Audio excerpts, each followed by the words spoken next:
Guys, siguro kung napupunan nyo na maingay pagka gumagawa ako ng DIY habang nagsasalita ako. So, mayroon akong binili dito na TMW wireless microphone.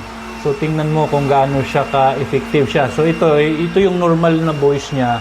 Mayroong nag-grinder sa taas at makita mo, marinig mo yung kanyang ingay. Pero try natin i-switch on yung kanyang noise cancellation. Yan. Look at the difference right now. Tingnan nyo yung diferensya niya. Di ba? Ang layo. Kaya kung gusto nyo din ng mga ganitong uri ng quality na microphone, click nyo na yung Yellow Basket. Napakababa lang ng presyo nito.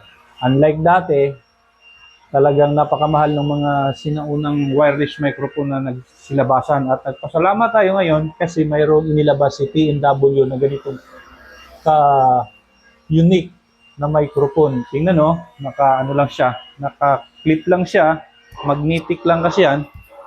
Kaya napakaganda, parang wala ka lang gamit na microphone, pero di ba? So kung gusto mo nasa Yellow Basket,